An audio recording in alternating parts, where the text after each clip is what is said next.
Seminar dijagnostika upravljačkih jedinica naučit će nas kako da pravilno analiziramo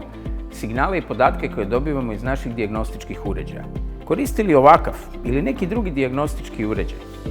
vrlo često od njega očekujemo čuda,